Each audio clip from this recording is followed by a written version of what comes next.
Et bonjour, allez, c'est au tour des Capricornes pour cette nouvelle guidance du mois d'avril 2022, la dernière, le dernier signe. Et ben oui, voilà, le mois est fini et on entame un autre. Ouf, le battleur qui vient de battre. Oula, il est parti fort le battleur, donc je crois que vous avez beaucoup de choses à dire les Capricornes. Allez, alors déjà je ne sais même pas pourquoi je passe celui-là, parce que c'est celui-là qu'il faut prendre. Allez, hop, la numérologie.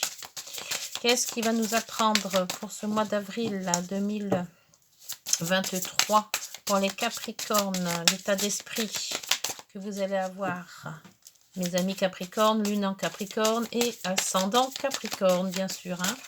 Cette guidance est générale. Hein. Bon, elle pourra peut-être pas parler à tout le monde. Vous prenez ce qui résonne en vous. Et si c'est pas maintenant, ça pourra être dans quelques semaines.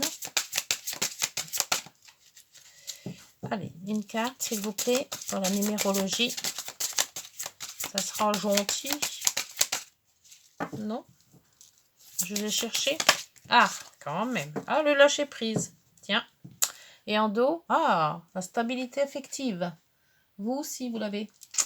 L'autre signe que j'ai fait juste avant, elle l'avait aussi. Alors, stabilité affective, c'est parfait. Mais par contre, le lâcher prise. Bizarre, ça. Vous en faites trop, les Capricornes. J'ai toujours dit que les Capricornes en faisaient trop. Toujours trop. Toujours plus. Jamais d'arrêt. C'est comme ça. Et oui.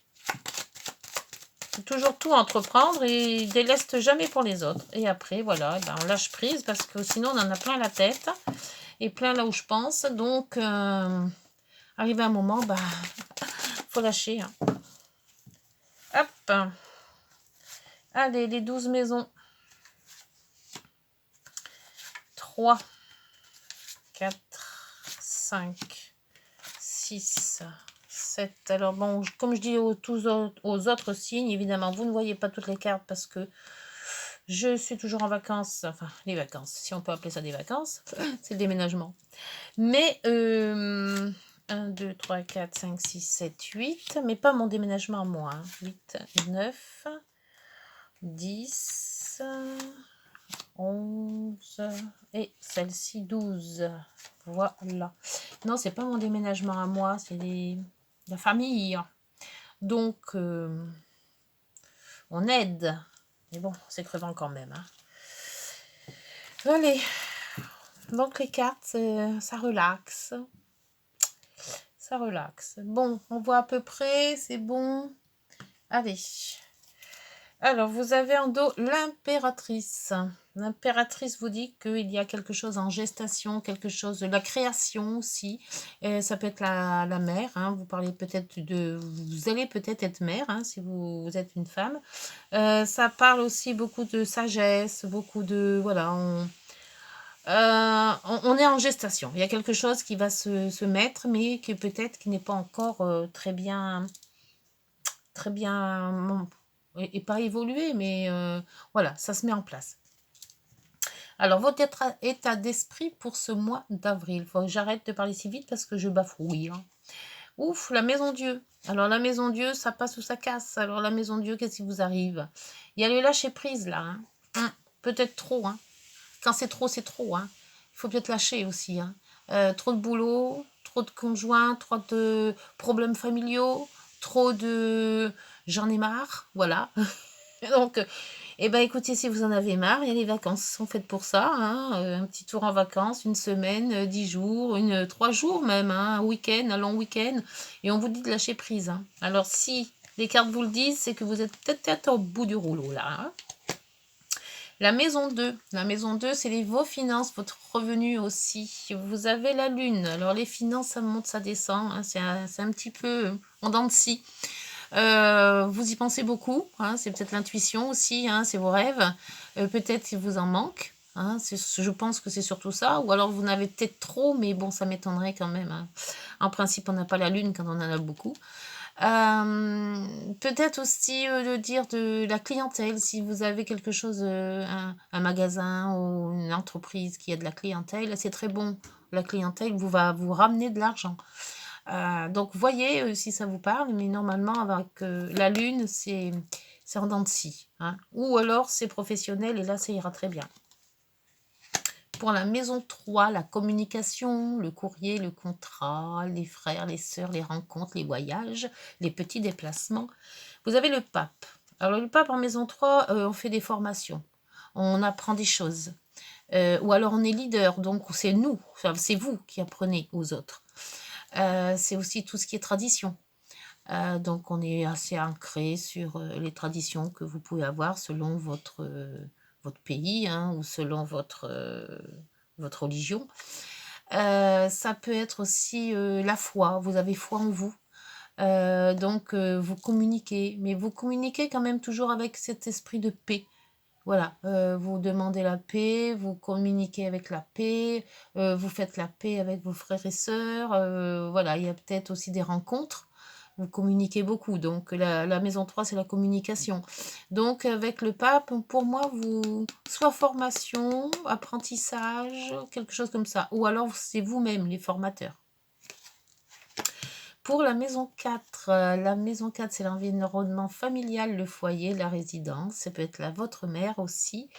Et le foyer de vos parents si vous êtes célibataire. Hein. Vous avez l'étoile, la merveilleuse étoile, celle qui guide, celle qui vous dit, il vous montre le chemin. C'est les vœux exaucés.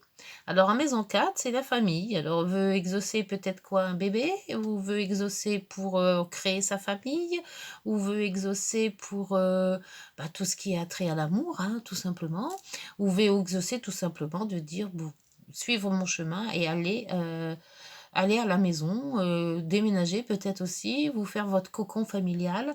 Et le lâcher prise vous dit peut-être de lâcher un petit peu les contraintes pro et vous tournez plus sur la famille. La maison 5, l'amour, les enfants, le jeu, les vacances, les plaisirs de la vie. Vous avez la papesse. Alors les papesses avec le plaisir de la vie, ça bouge pas des masses. Hein. Vous n'allez pas faire du sport, vous n'allez pas faire tout ça. Non, non, la papesse, elle réfléchit. La papesse, elle s'informe. La papesse, elle aime bien des lieux fermés, un petit bureau à l'abri, voilà, tout seul. Et elle réfléchit sur ce qu'elle va faire. Elle s'informe aussi, si jamais elle a besoin de s'informer. Donc en maison 5, il va pas y avoir beaucoup de bougettes. Hein. Vous aimez bien votre cocon familial et je crois que un bon bouquin devant le feu ou alors s'il fait très beau, une chaise longue, pour vous, ça vous va très bien. La maison 6, le travail, la santé, les efforts à faire, les contraintes. Vous avez le jugement. Le jugement dans les contraintes, la maison 6, c'est un renouveau. Donc il y a peut-être un changement de travail pour la maison 6. Peut-être aussi c'est santé aussi la maison 6. Donc est-ce que vous avez peut-être eu une maladie, quelque chose, et on voit que vous renaissez de cette maladie, que voilà, tout est fini, tout est bien, tout rentre dans l'ordre, et là vous commencez un peu comme le printemps avec la fleur, quoi, à sortir de terre, à vous épanouir.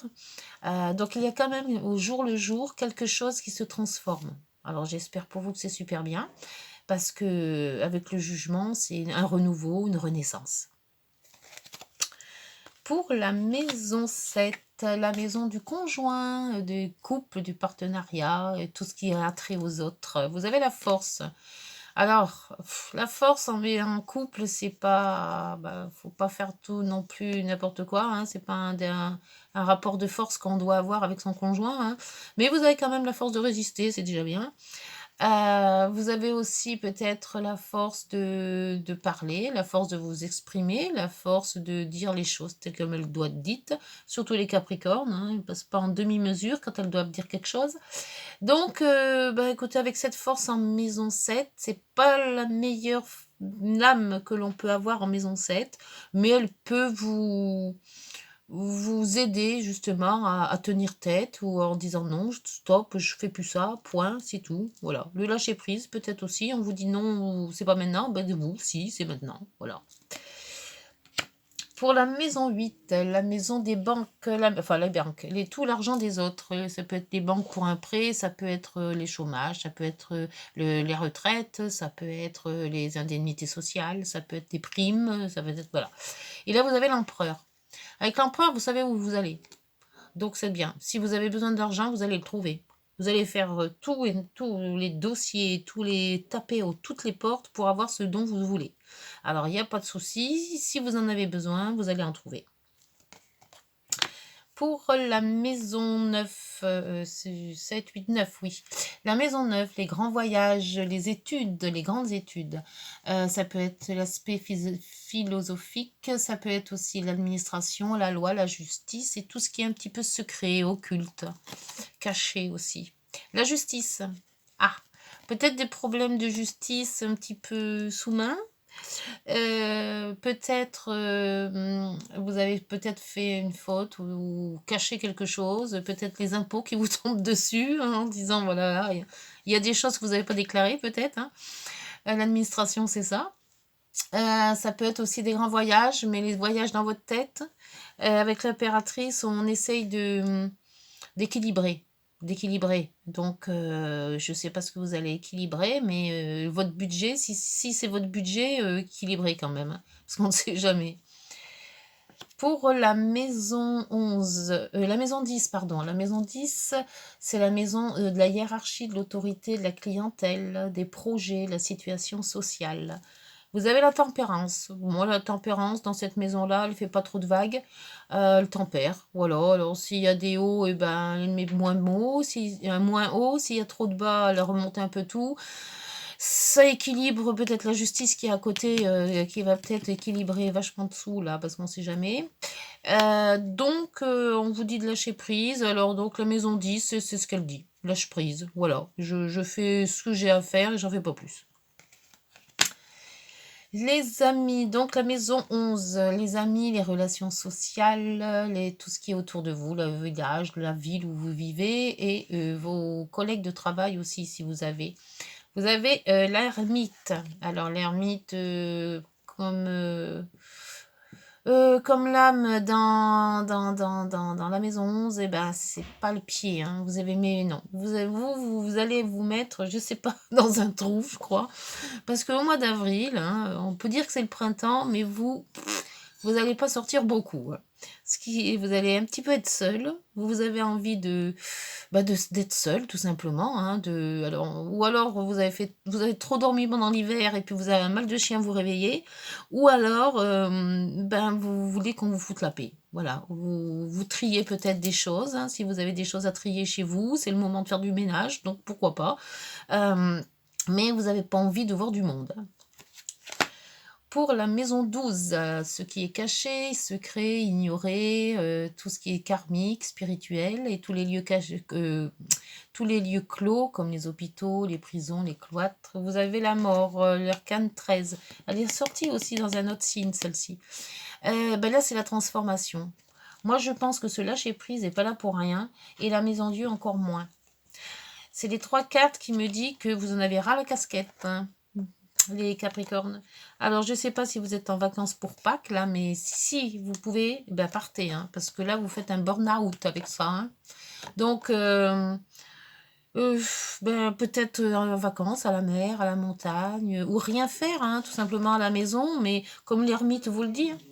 L'ermite vous dit, restez tranquille et donc en restant tranquille, en faisant ce que vous avez à en faire sans plus, vous allez quand même bien arriver.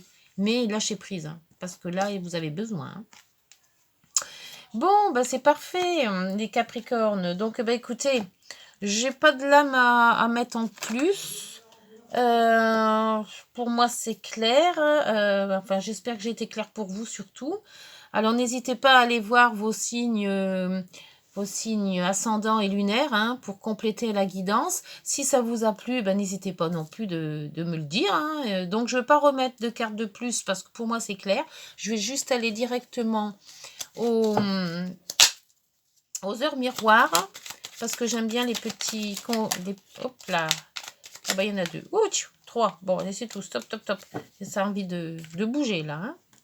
Alors, le discernement. Ne va pas trop vite en besogne. Fais confiance à l'univers. Il travaille pour toi.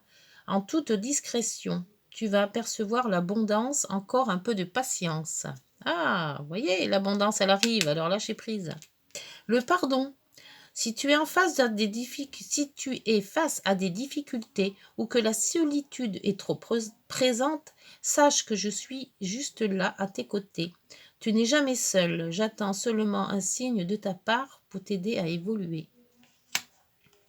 Et la troisième, l'ancrage. Tu débordes d'idées créatrices et de projets. C'est ce qu'on avait vu avec l'impératrice tout à l'heure. Hein. Tu vas rencontrer une personne influente. Ah ah, l'influence, c'est peut-être les côtés papesses, hein, qui te fera gravir les échelons, personnellement et spirituellement. Je te demande de réfléchir et de te diriger vers la voie la plus épanouissante pour toi. Alors celle-ci, elle est nickel. Hein. Bon, bah écoutez, j'espère que cette guidance vous aura parlé. Si elle vous a parlé, n'hésitez pas de commenter, les petits pouces pour faire monter la chaîne.